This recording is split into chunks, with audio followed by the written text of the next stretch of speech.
Duncan was president for a year of this historical society. He and secretary. Thank you, Duncan, for reminding me. He lives in Mono City, and he has led. He says on our flyer, he's led interpretive tours at Mono Lake and Bodie for 20 years.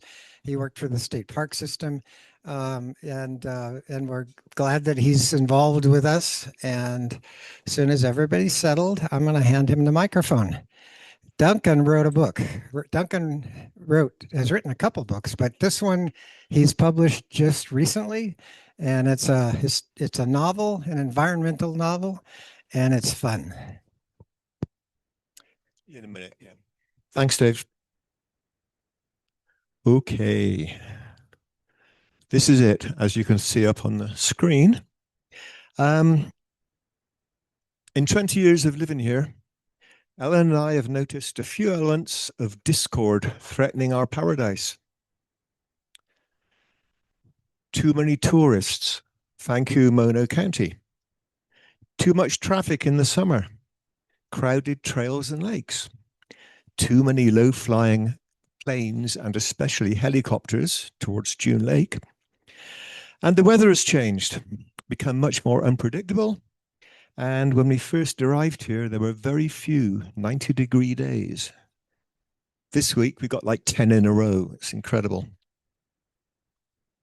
Especially, we've had too many wildfires. But this is all petty compared with the tragedy of Mono Lake, where we're used to the whims of Mother Nature and the lake's ups and downs. But Los Angeles Department of Water and Power's actions of ecological neglect have seen the lake level not recover to where it should be. Today, thank you, Jeff, the Mono Lake Committee does a great job of corralling DWP, but in the early 1970s, there was no committee. My novel has a historical background and it takes place in the early 1970s. So this is all about the history behind the novel. And it's not just places, it's also people and a few other, as we would say in England, odds and sods. So.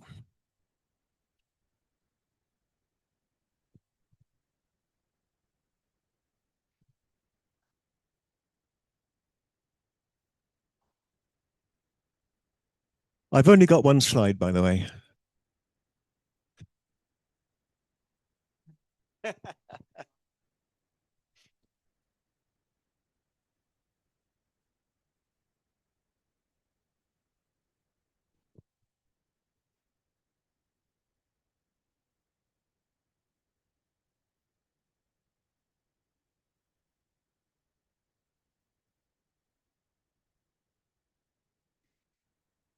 Where do I need to point this?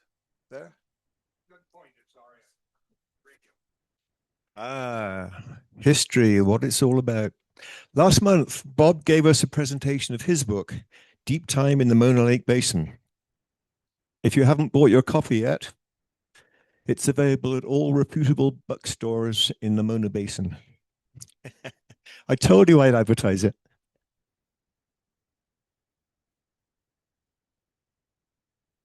Okay, this is the promotion for Bob's book, a great addition to the literature of our area, researched and written by a professor emeritus of history and environmental studies at Whittier College.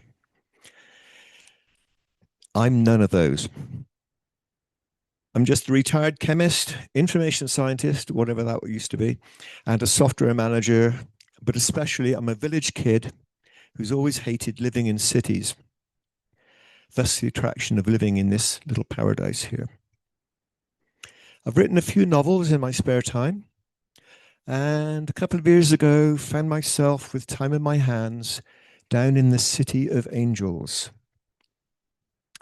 the greatest misnomer of the 20th and 21st centuries. Sorry to those who come from the Southland. So let's start with the history of writing the book.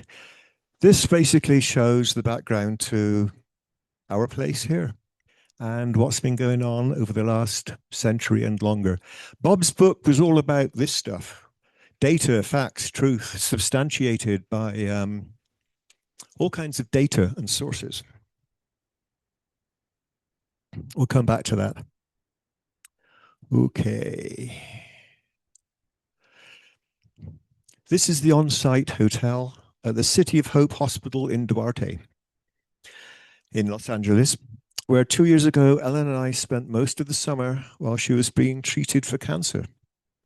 It was a long process, and while we were in the concrete and asphalt wilderness, my imagination ran wild thinking about everything up here.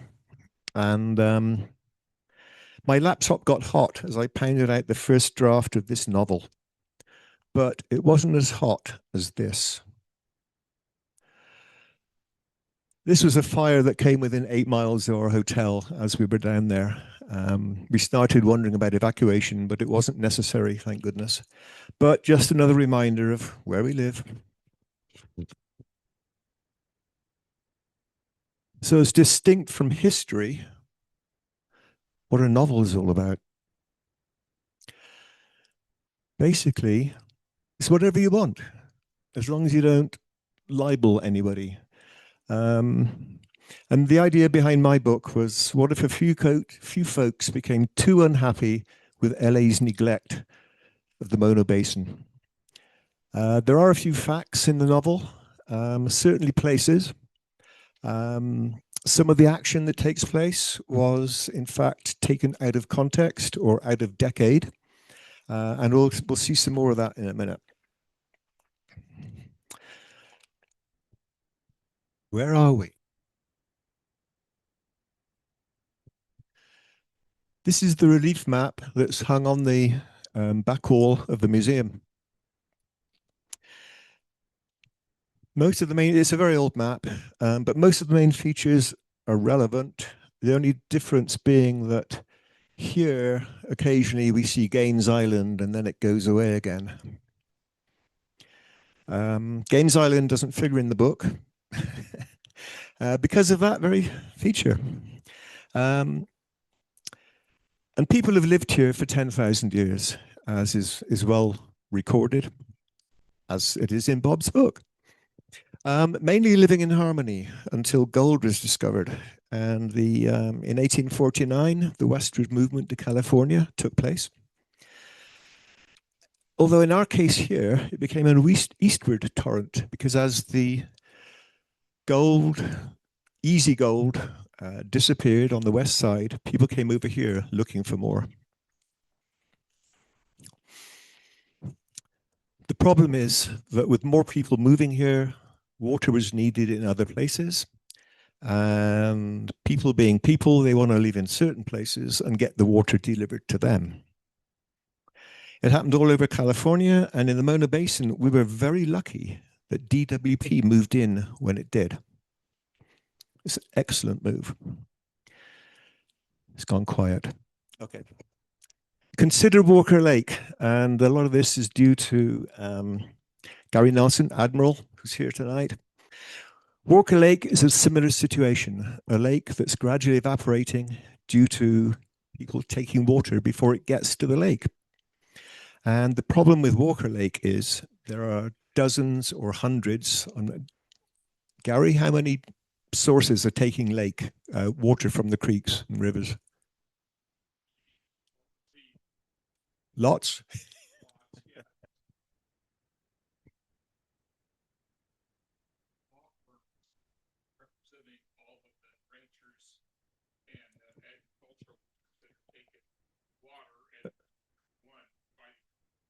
Okay, so for people online, there are dozens or maybe 100 different sources, ranches, farms, whatever, who are taking water before it gets to Walker Lake. And so the problem with trying to save Walker Lake is you have to deal with all these different agencies and farms and people and companies. Here we're lucky, there's only one villain, and that is Los Angeles Department of Water and Power. So we really are lucky that DWP came and took it before anybody else did. Some would probably disagree with that statement, but there we go. So how did DWP and Los Angeles do it? They used concrete. tons and tons and tons of concrete, dams, tunnels, water channels, pipes, and they take the water 350 miles away, which is a bit of a pain for us living here.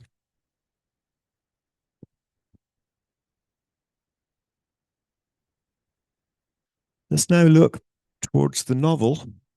And this is the background to it. In the early 1970s, so around about 73 or so is when the novel is placed. No Moon Lake Committee. Level of the lake is dropping. All the usual problems that we now know about dust storms, things in the lake that are dying off or finding it harder to live. Birds nesting here and migrating through have less food. So for the novel, what to do? And the answer is environmental activism.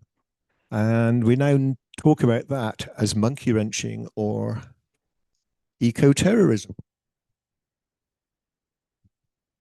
So what's monkey wrenching? This is Edward Abbey. He was, I'm going back to English, British English here. He was a cantankerous old git, basically. More politely, I'd call him irascible.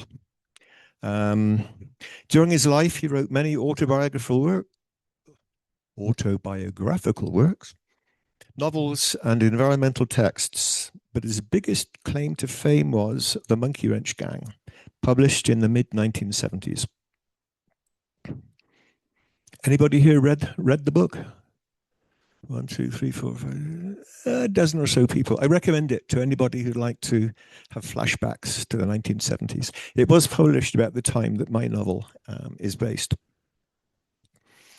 I freely admit that his writing was the inspiration for Water First. And the title also, because he was involved with the Earth First exclamation point group, a loosely organized band of eco-saboteurs. There may even be some in this meeting with personal experience of Earth First, but I'm giving no names. It was, yeah, let's leave it at that. So what is monkey wrenching? The official Oxford English Dictionary definition is direct action tactics used to disrupt activities which degrade the environment. In other words, getting back at the man.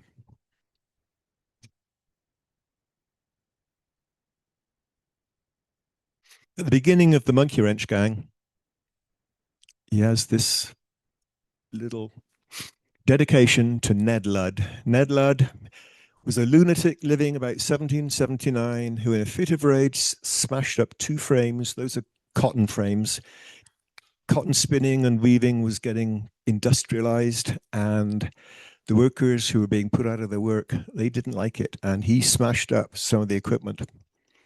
Ended up in Australia, and I'm not quite sure what happened to him after that, but it wasn't a very nice future for him. And then Lord Byron came along later and said, down with all kings, but King Ludd.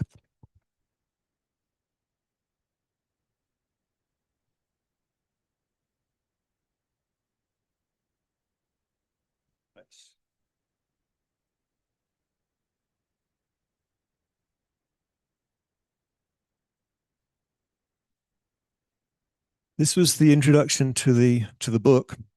This book, though fictional in form, is based strictly on a historical fact. Everything is real and actually happened, and it all began just 1 year from today. It's a very nice get out that he created. And I like to think that my novel is the same, except it already might have happened just 53 years ago.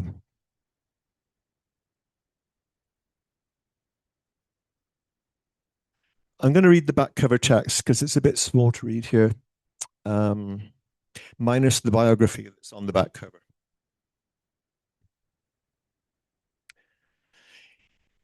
In the 1970s, the saline and alkaline Mono Lake in the eastern Sierra of California is noticeably fading away due to evaporation and the diversion of its incoming creek waters by the city of Los Angeles.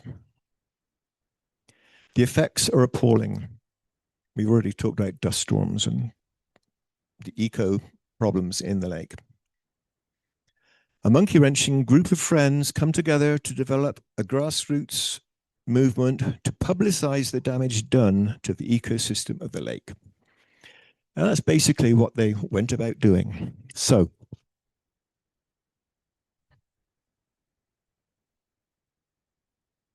let's get down and dirty. This is me at the edge of Mono Lake on the east side, covered in mono muck, which is, yeah, anybody who's been around the lake has experienced mono muck. Santiago, who's committee member of the committee, took this photo of me. I also, on the same day, took a photo of, well, on the same day, he ended up waist deep in quicksand. And I was trying to get a photo of him, but I was laughing so much that I couldn't get my camera out in time. So we haven't got that. But, yeah, it can be a mucky place, Mono Lake, especially with the lake going up and down. So in the novel, the action takes place all around the lake, as well as a few other places. And I want to start off by using Lee Vining as a location.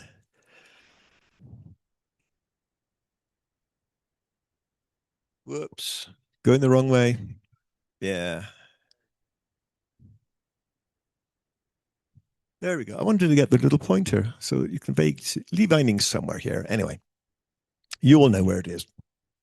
And I want to read just a few paragraphs from the book.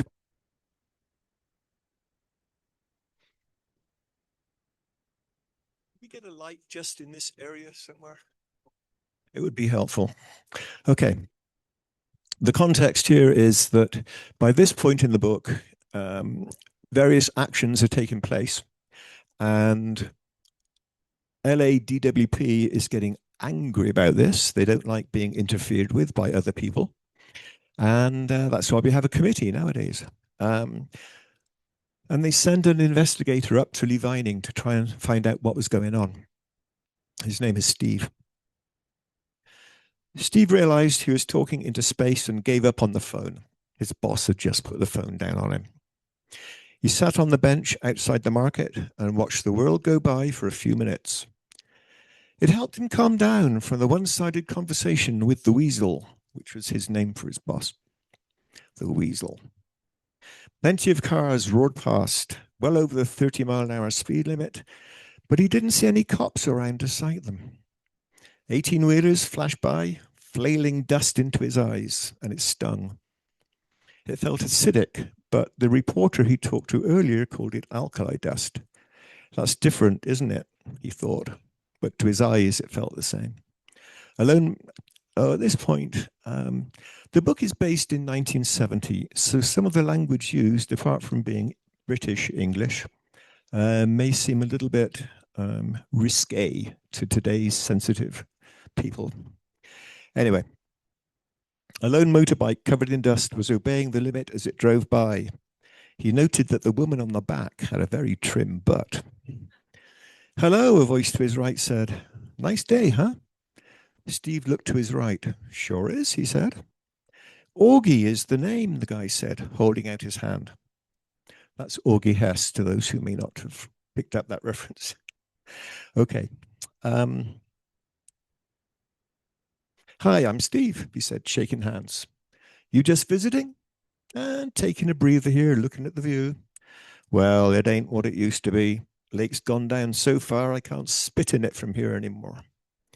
Steve laughed with Augie as he said it. I don't think that was ever possible, Augie. No, but I could reach it with my driver and a Titleist ball. So you're local? All the way back.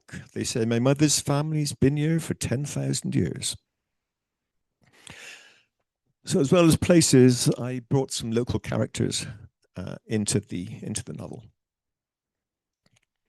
Right, so let's continue now with a couple of heroes from the book rather than one of the villains. And they live in a place on the east side of the lake, roughly here, which is called the Painter's Cabin or Artist's Cabin. And this is a partial view of what it looked like in 1942. Built in the late 1800s, and it says at Simon Spring on the east side of the lake. When in fact it's obviously not at Simon Springs, it's on a bluff of lake mud and sand, and there's no 2 foot around, which is what's at Simon Springs. It was built in the 1800s, which is when the narrow gauge railroad was built to carry timber from Jeffrey Pine Forest at the south of the lake up to Bodie for its various uses up there. Today, there's not much left to see. This is it today, well, actually about a month ago. In my novel, Harry and Jax, her name is a contraction of Jacqueline, but you don't ever call her that. They lived here in the early 1970s, and at one point they talk about the cabin and hope that in 50 years or so it'll still be standing. And they'd be very disappointed to see it now. Not much left. When I first saw the cabin, I don't know, 15 years ago, maybe 18, it still had a bit of roof. It still had more of the walls standing. But what you can see around about is a lot of the timbers in the structure are actual railroad tie sized, which fits in with it being built when the railroad was either being built or after the railroad was pulled up in 1919. And the railroad today pretty much looks like this, if you can find elements of it on the east side of the lake. Up at the far end, you can see some old desiccated railroad ties. The steel was all pulled up and apparently sold to Japan in 1919, 1920, and urban myth, or rather rural myth, claims that the steel went to Japan and came back in the 1940s in the form of bombs and torpedoes. That may just be an urban myth, but it always sounds good to say it. The ties were left just to rot or dry out on the lake bed. And you can see the embankment here, nice long straight embankment, lifted up about 2 or 3 foot up above the level of the dried out playa, which floods pretty frequently. So they had about 2 or 3 foot increase in height to keep the rails out of the water. Okay, the next feature on the east side of the lake that figures in the book is a bit further south and doesn't have a real name. It's past Warm Springs. Now, Warm Springs used to be, well, still is, somewhere up here where the railroad, which came all the way up the east side here, the boilers were replenished with relatively fresh water on the way up to Bodie. So it's beyond the painter's cabin, and it's basically the remains of a dugout cabin. You can see it's built into the tufa and the sand here and the old lake bed. Stovepipe, the stove is still in there. I've never actually wanted to go in because of all the creepy crawlies that are probably lying around in there waiting for people like me to go in. And it's extended with railroad ties to extend the structure out here. I've never found any information about it to give it a real name, but in front of it is a curious art structure.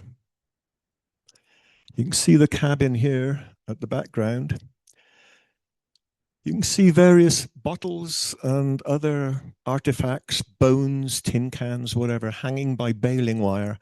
And the whole thing sways in the wind and it rattles and the bottles clink. And in a decent wind at just the right angle, the bottles all go, it's not good, whatever, you know what I mean.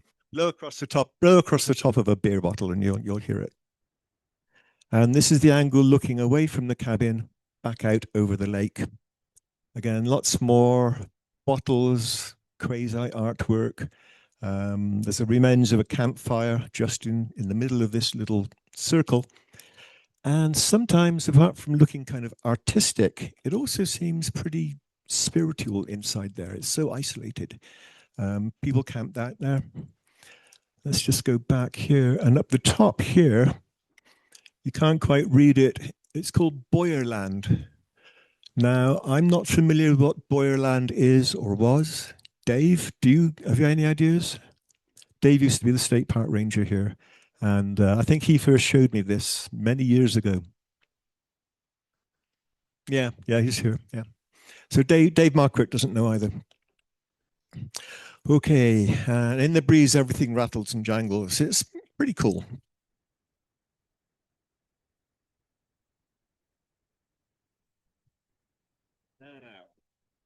Not all of the action takes place in the Mono Basin. Some happens at this, not sure what to call it. LADWP itself calls it a modern temple dedicated to the worship of water by day and a paean to the city's thirst for power by night. I always think it's just a paean for the city's thirst for power. The Death Star.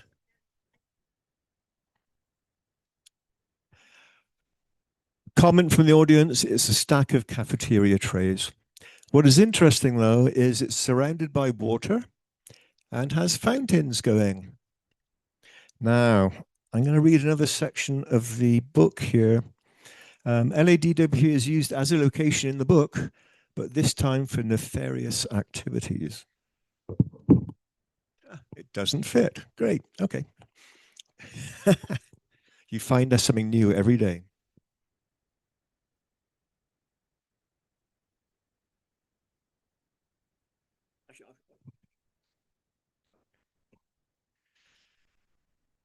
Those of you who've read The Monkey Wrench Gang may notice some similarities in this extract with some parts of that book.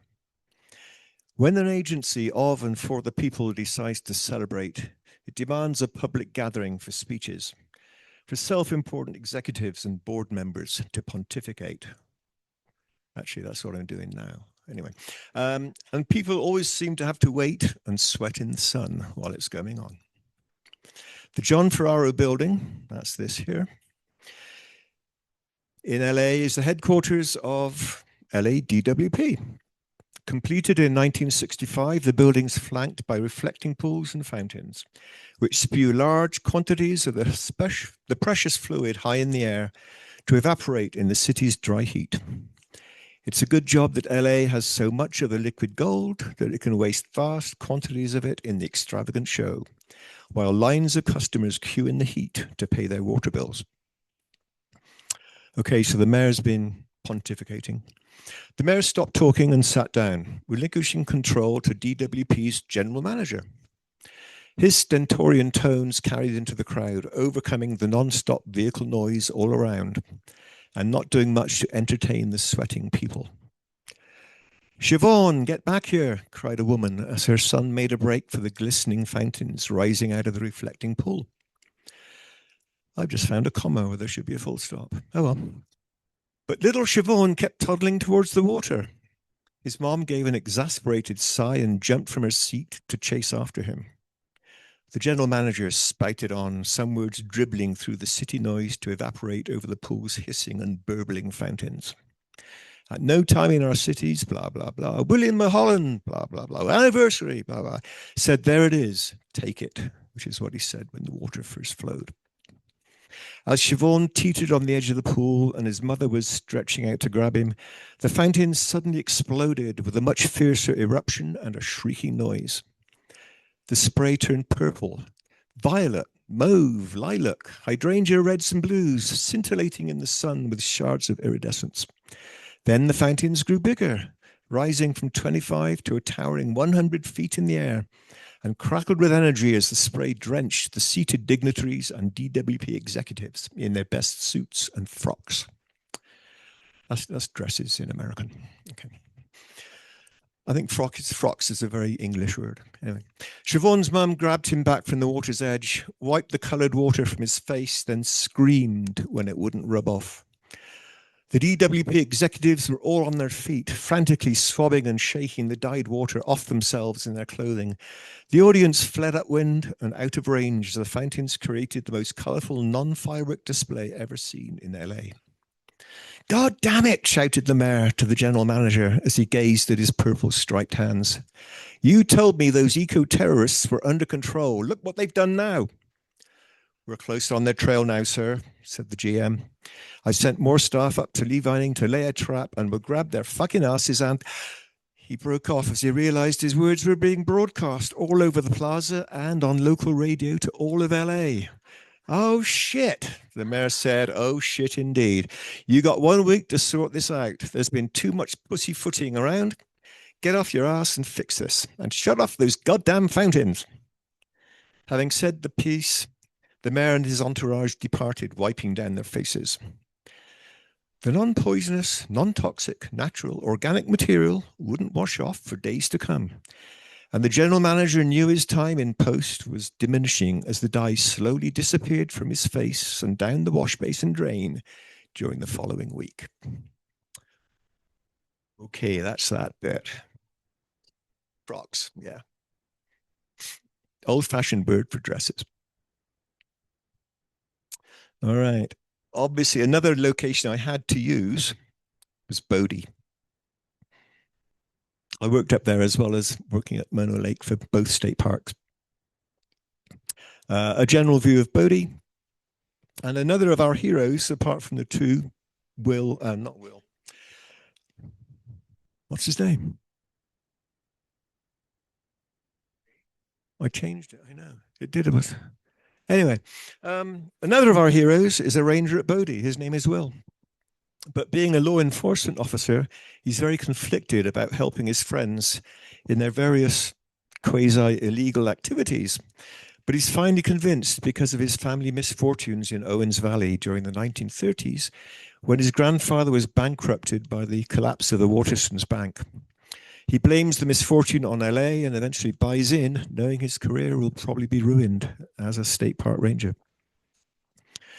Okay, while we're on this photo, look at the church here. It looks quite upright, but in recent years, it's been leaning. Been going that way. And the Bodie Foundation has been raising money for a long time to try and fix this before the church actually goes over too far. This year, they finally got enough money to start the work to bring it back upright. When it finishes, the exterior will be the same, but some of the interior may have some various reinforcing parts in it. This is a plea for more support for somebody else. And the foundation always needs more support. It needs more money to finish the job. And Shannon, who runs the Bodie Foundation, it's on the website. Give her a call, and she will always take more money from anybody to help pull the church back upright. Okay, Bodie is a sister state park to Mono. And Bodie Jack, that's Jack Shipley, who's one of our neighbors in Mono City, told me this story, which I mentioned in the book, of the day a film crew came to Bodie and shot this.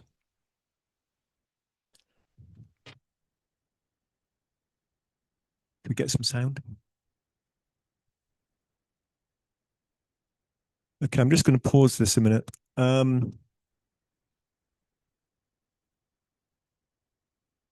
What's fascinating is that a real live Bengal tiger was off leash in Bodie for a whole day while they filmed this. The movie is so bad, I'm ashamed to even show this little clip. When I first mentioned this to Rich, he said, "That awful film?" Well, we'll come back to how awful it is in a minute. But here we go.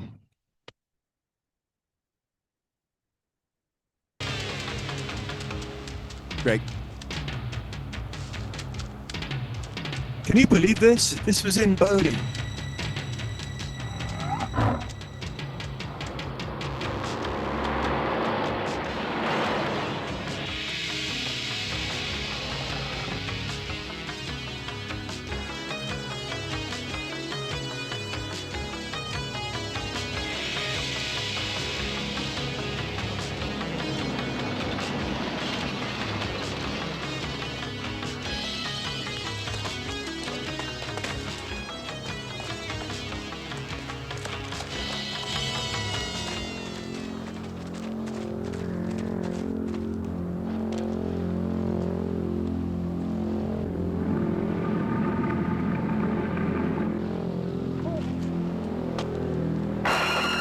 that's as good as the acting gets. It truly is a terrible movie. It's called Cry Wilderness. It's based around chasing Bigfoot in the Mono Basin. What can I say? Okay. I'm not trying to include many spoilers about the book, but here's a partial one.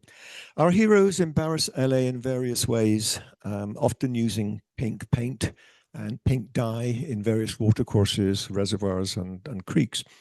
But one of their major successes comes from getting a heavy metal band to perform on LA state land on Paoha, which is the bigger of the islands, or biggest of the islands in the lake. Anybody ever seen a production of Cinderella on stage?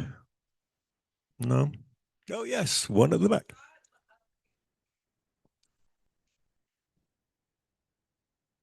Well done, thank you. Lee Vining High School put on a play of Cinderella. It's also in Rossini's opera, and I'll probably screw up this Italian, Cenerentola, which is the Italian for Cinderella, apparently. And in England, it's very popular in pantomimes, which are a weird cultural affectation in England. If you're ever there, try and check out a pantomime. They're usually in the new year, just after Christmas, and they're hilarious. Lots of audience participation, and he's behind you. Or, yes, he did. No, he didn't. Yes, he did. No, he didn't. Anyway, one of the main characters, one of the main, that's wrong. Anyway, the name of the band that I use in the book is called Dandini. That's because I couldn't use the band named Cinderella, which actually performed at South Tufa.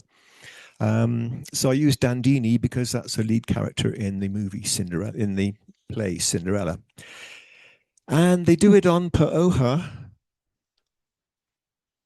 on the South Shore here, rather than at South Tufa, which is where Cinderella actually performed in a music video, which is what we will see next.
The beauty of it is, don't know what you got till it's gone.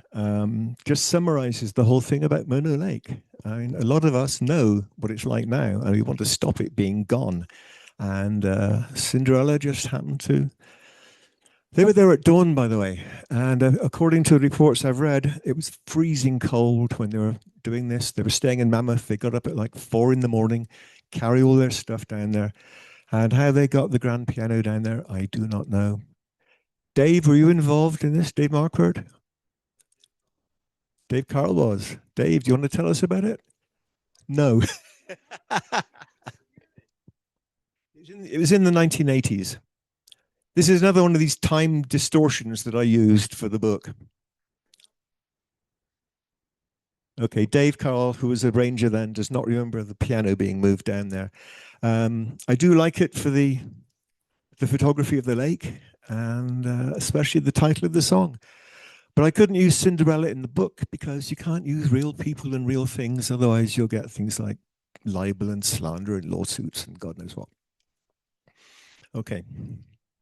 Moving on from Cinderella, another famous band had a huge hit with their album Wish You Were Here. And the inside cover was this photo of the diver. And you can just see the diver here is diving into the lake. And there's no reflections or water ripples all around him. Apparently, the guy could hold his breath a long time. He was doing a handstand on the bottom of the lake, probably, I think, on a box. And he held his breath long enough for all the ripples to die away. And of course, now I've shown you that, we've got to listen to some of it. So this is Wish You Were Here.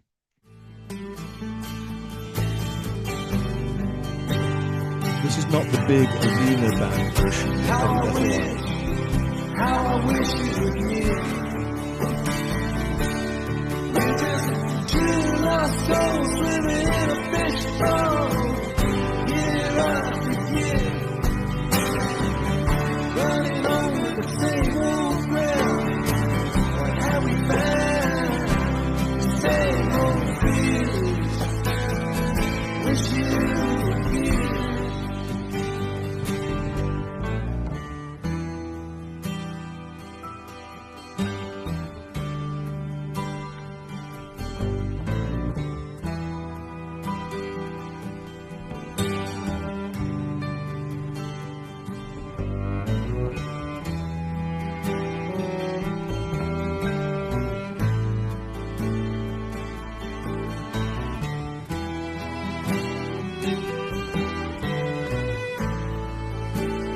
Okay, we've already seen one movie, which was The Cry Wilderness, the movie you never want to see in your life. Another one that was done here in 1953, Fair Wind to Java.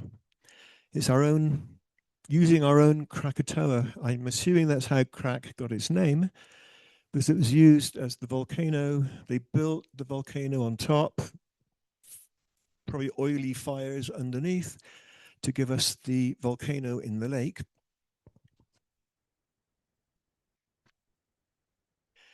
And it was kind of just a 1950s matinee kind of movie, not that special really. But Martin Scorsese is a big fan of it, and he actually paid for it to be restored and screened it at UCLA. He told the audience that this is matinee, 50s matinee movie watching in all its glory. And if you ever do watch it, it certainly has a matinee feel to it. And here it is today. So this is Krak as we know it today. The volcano topping it. Here's the structure. It's lost all its cladding. It's basically made of wood with chicken wire and plaster all over it when it appeared quite solid. About that level in it is a big wooden platform, and there's a little cabin there as well. And interesting, that cabin usually has left in it various jugs of water and food in case people get stuck there in a storm, which is what happens to two of our characters in the movie. Sorry, in the book, not the movie. Not yet.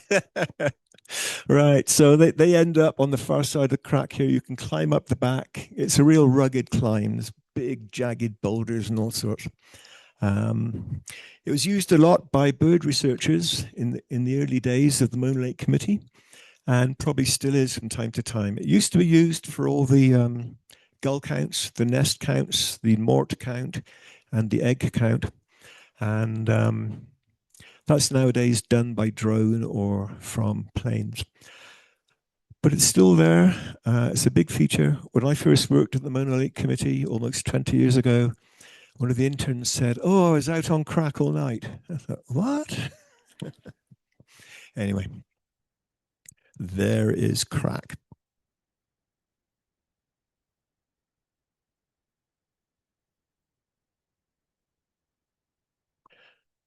Okay, let's move on. High Plains Drifter. A lot of anybody seen it? Yeah, about 2/3 of the people here have seen it. It's a ridiculously violent movie. I'll come back to that. Anyway, Clint Eastwood really wanted to use the area. Largo, the town site is roughly there, southwest corner of Mono Lake. He built the town.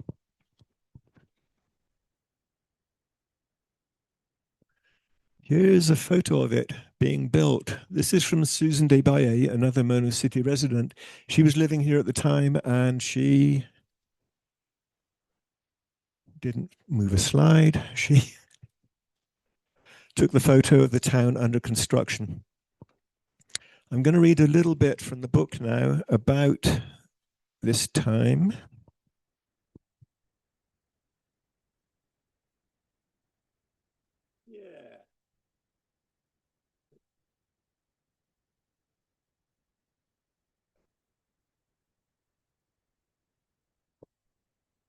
Okay, I was going to have Clint as a character in the book, but again, he's still alive. So it's better not to do that with people who are still alive. So instead of having Clint as a character, I had the movie set manager as a character in this. And Steve, who's our investigator from Los Angeles, is up in the Mono County courthouse. They're actually in that wooden paneled room where the supervisors meet. And he ran into Jake, who's the set manager of Largo. And yeah, Jake says, sure, carry on. I'm going to absorb some of this cowboy country atmosphere. I found another typo. It says county instead of country. Oh boy. Anyway, my nitpicker editor missed that one. She's hiding her head in shame and shaking her head. Okay, anyway. Oh, and that lake of yours is a perfect backdrop for the film. What's the name of the movie? Well, Clint is still kicking it around some, but probably High Plains Drifter. But we're not in the plains. Doesn't matter. Apparently it sounds good, even if John Wayne hates the screenplay. Why? Was he pissed he wasn't offered it? No, it's not that, but he thinks it portrays the wicked Wild West as too wicked and wild. Funny that, huh? Didn't think it was uplifting enough for the high moral tone of his movies. If you've got the time, come and see us on set. Just don't get too close while we're filming. Clint gets cranky then. Well, we wouldn't want that, would we? Said Steve. Maybe I'll get down to see you sometime. After writing 15 books, my motto is perfection remains elusive. There's no such thing as no typos.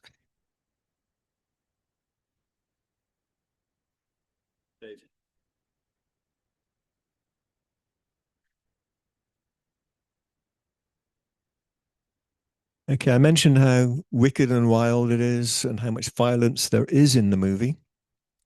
But just look at this.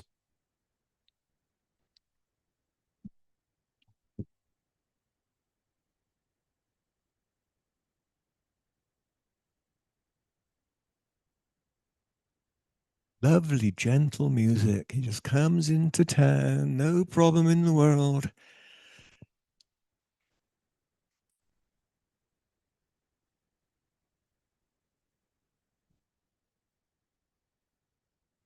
Come on. No. Why won't it show it, Rich? It is being grumpy. Yeah. Not yet. Not yet.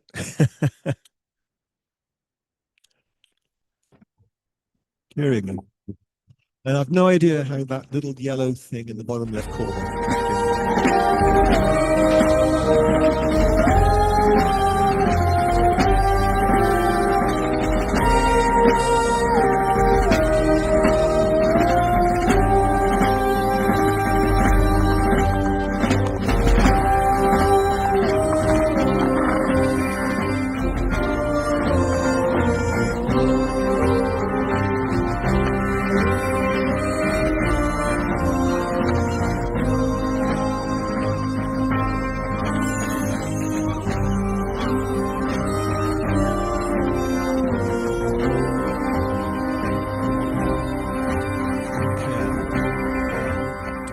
Cry Wilderness early, that diabolical movie that none of us like.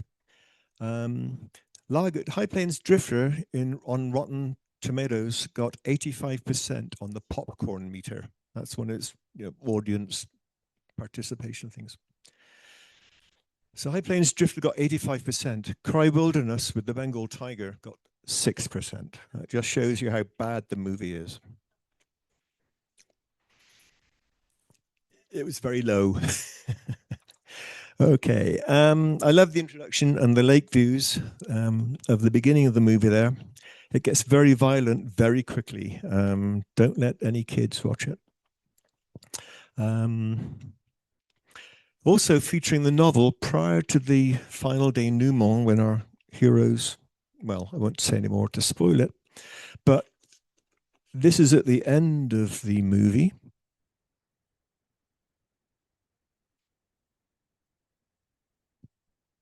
Where the town Largo is on fire. And our heroes actually get involved in this when it gets on fire.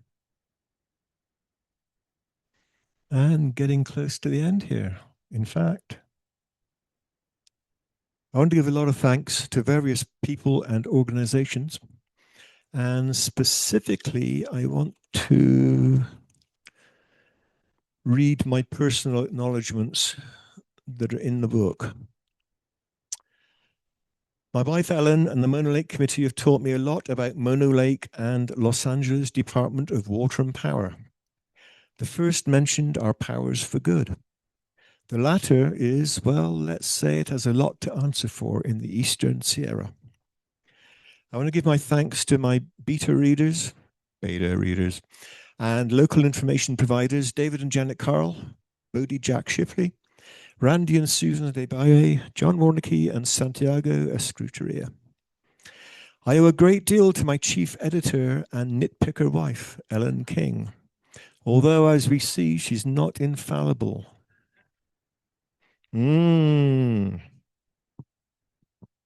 Yes, you did.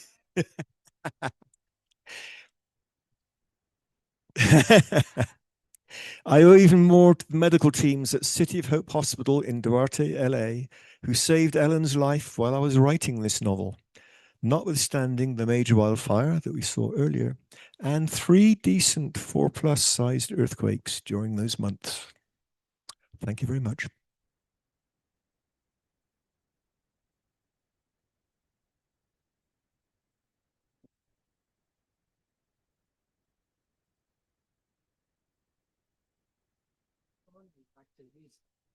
Microphone for questions. Anybody? I got to read this book. I know of a couple more typos too, but I won't tell them because who cares at this point? It's a good book. It's a good read. It's really fun. Anybody? No? I've come over here. So, how many characters in the book are actually involved in the monkey wrenching?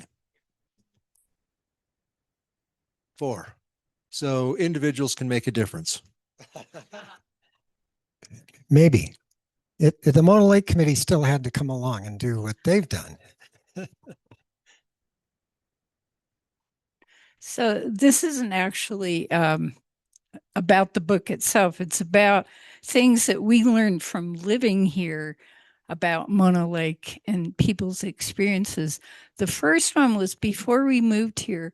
We came over with Duncan's kids who were living in England, and his middle daughter brought her very thick as a post boyfriend at the time. He was very, very sweet, but I mean, very dumb. Well, we went to Bodie for the day and we came down Cottonwood Canyon, and he was hot, he was tired, he was bored. And I mentioned just very casually, did you ever see High Plains Drifter? And he goes, oh, my dad and I, we watch that all the time. It's my favorite movie. I said, did you know it was filmed here? And he stared out the window. From then on, he was absolutely riveted. He had no idea that this was the most important place in the world. So that was one thing. The other one was a canoe tour that Duncan was leading when he was working at the Mono Lake Committee. He had a family from France, and there was mom and dad and the two kids, and the kids were having fun scooping brine shrimp out of the lake, and the mother was very interested and the father was bored to death. He was just, are we going to get off the water soon? He was just really being rude.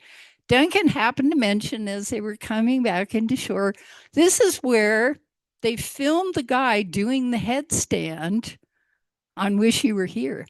The guy whips out his camera, pictures galore. Again, you never know what Mono Lake means to people. I have to add to that that we used to get a lot of, it seemed like Germans especially, who came to South Tufa specifically trying to locate by holding up the picture, comparing the tufas, where is that spot? And the problem they had is that it was taken, 15, 20 years earlier when the lake was higher. And well, depending on when they were doing this, or the lake was lower later on, but they couldn't match the tufas because the lake elevation was changing things. Anybody else?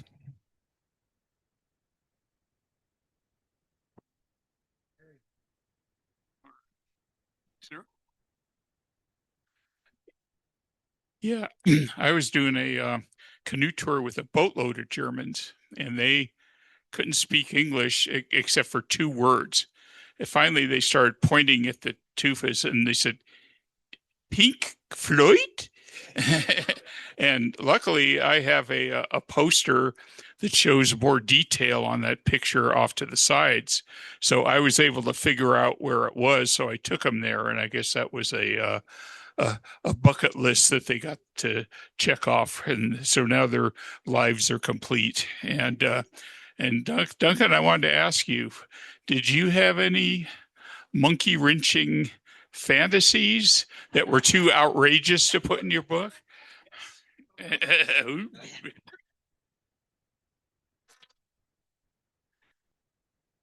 Here's one. Actually, two. One I read about today, which was Ellen came home with a 1980 copy of, what was it?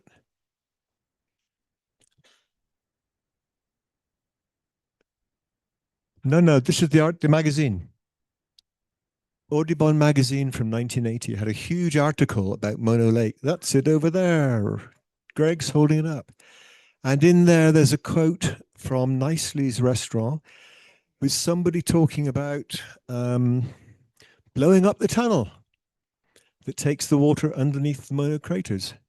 And in fact, when I was talking with Randy Debaye early on about the book, and I did not include this because I didn't want to get too destructive. Apparently, way back when, he and a group of friends round a campfire, probably after a few beers or two, knowing Randy, were talking about the best way to save Mono Lake. And their idea was to float some rafts from West Portal into the tunnel with tanks of acetylene and a timer and a lighter to set the acetylene off in the middle of the tunnel to collapse it and blow it up and stop the water going through. We're outside the statute of limits now for for this. Anyway, I decided not to go quite that far, although bombs towards the end of the book do occur. Maybe. We'll leave it at that. Yeah. Let's thank Duncan and anyone. There's a table. Thank you for everything you've done over the years.